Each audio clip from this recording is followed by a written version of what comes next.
संध्या live आवाज महाराष्ट्राचा। नमस्कार, मी सेजल आणि तुम्ही पाहताय संध्या लाईव्ह। पुण्यात स्वारगेट पोलिसांनी जैन मंदिरामध्ये साधकाच्या वेशात चोरी करणाऱ्या आरोपीला जेरबंद केले। विशेष म्हणजे या आरोपीने पुण्यातीलच नव्हे तर मुंबई आणि महाराष्ट्रातील इतर भागांतील मंदिरांमध्येही अशाच प्रकारच्या चोऱ्या केल्याचं तपासात उघड झालंय। दिनांक 15 नोव्हेंबर रोजी स्वारगेट पोलीस ठाण्यात एका जैन मंदिरातील देवाचे सोन्याचे मुकुट आणि सोन्याची चैन चोरीला गेल्याची तक्रार दाखल झाली होती। ही चोरी जय परेश पारेख यांनी दिलेल्या तक्रारीवरून उघडकीस आली आहे। याच दिवशी शहरातील इतर 3 ते 4 जैन मंदिरांमध्येही चोरीचा प्रयत्न झाल्याचं समोर आलं होतं।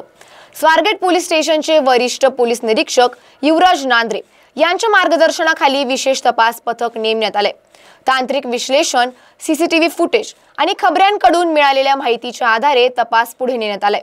तपासादरम्यान आरोपी मुंबईतील गिरगाव भागात राहत असल्याची माहिती समोर आली आहे। पोलिसांनी तात्काळ कारवाई करत गिरगाव येथून नरेश आगरचंद जैन याला ताब्यात घेतले।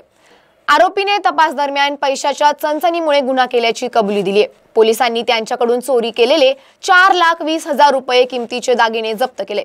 तपासात आरोपी हा सराईन गुन्हेगार असल्याचं स्पष्ट झालं असून तो यापूर्वी घाटकोपर, वाई, चिखली, डोंबिवली आदी भागांतील मंदिरांमध्येही चोरी करत असल्याचं उघड झालंय। आरोपी मंदिरांमध्ये जैन साधकाच्या वेशात जाऊन देवाचे दागिने चोरण्याचं काम करत असे। या कारवाईत पोलीस उपनिरीक्षक तानवडे, पोलीस हवालदार सागर केकान, शंकर संपते, रफिक नदान, श्रीधर पाटील, कुंदन शिंदे आणि पोलीस मित्र दिनेश परिहार यांनी महत्त्वाची भूमिका बजावली आहे। पुणे पोलीस आयुक्त अमितेश कुमार यांच्या मार्गदर्शनाखाली ही यशस्वी कारवाई करण्यात आली आहे। जर कोणाच्या मंदिरात अशा प्रकारच्या चोरीचे प्रकार घडले असतील तर त्यांनी तातडीने स्वारगेट पोलिसांशी संपर्क साधावा, असं आवाहन वरिष्ठ पोलीस निरीक्षक युवराज नांद्रे यांनी केलंय। अशाच माहितीसाठी आमच्या चॅनल संध्या लाईव्हला लाईक, शेअर आणि सबस्क्राईब करा।